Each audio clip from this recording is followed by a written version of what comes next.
اور مولانا محمد علی جوہر جو سب کانٹیننٹ کی بہت ہی ایک ریولوشنری اور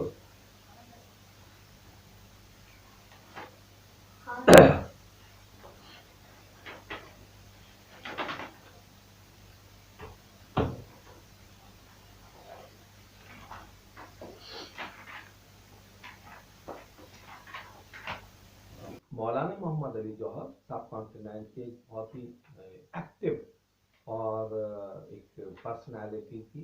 اور مولانا محمد علی جوہر اپنے وقت کے بہت ہی کریجس رائٹر اور جرنلسٹ تھے.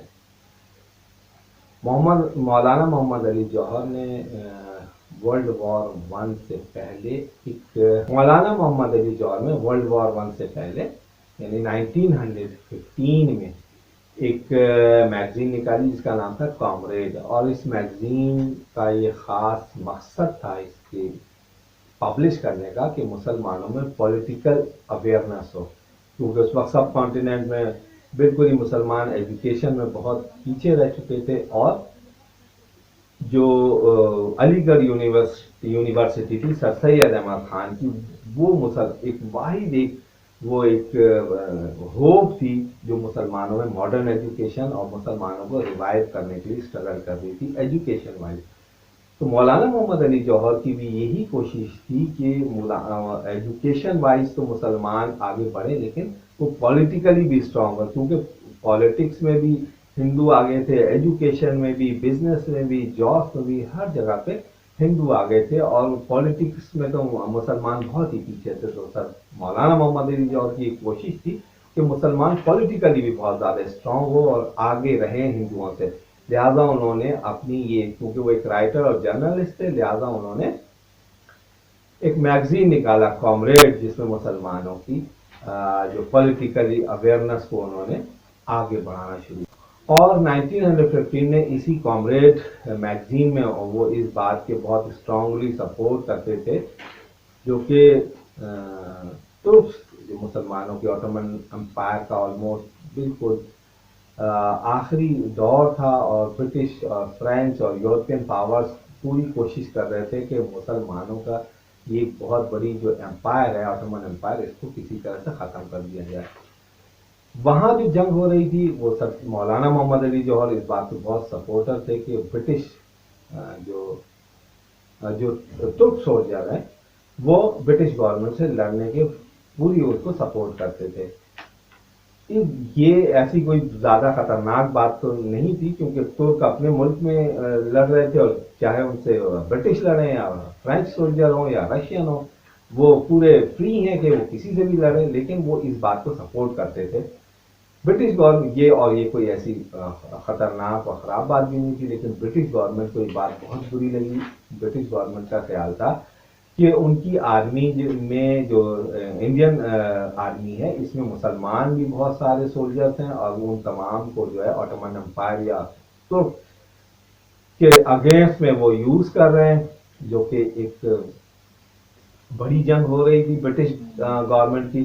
تو وہ اس کے پاس اتنے سولجر نہیں تھے، تو وہ جو انڈین سولجر تھے وہ بھی اس وار میں انوالو تھے. اور ایک جنگ میں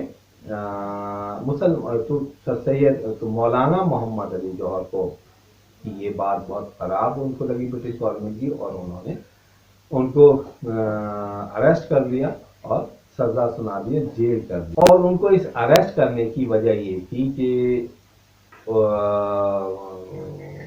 جو ایک بہت بڑی جنگ جو ترک کے اگینسٹ میں تھی، کوچ میں تقریباً 6000 سولجر جو تھے وہاں پہ کیپچر کر لیے ترک آرمی نے. اور آلموسٹ ان 6000 میں بہت سارے مسلمان سولجر بھی تھے. لیکن ترک سولجرز کی ایک بہت ہی جو ٹریٹمنٹ، بروٹل ٹریٹمنٹ تھا جو ان کیپچر سولجرز کی وجہ سے کیا گیا، جو اریسٹ کر لیے تھے. تقریباً 5000 سولجرز کی ڈیتھ ہو گئی تھی، اور صرف 1000 سولجر جو وہ زندہ بچ سکے تھے.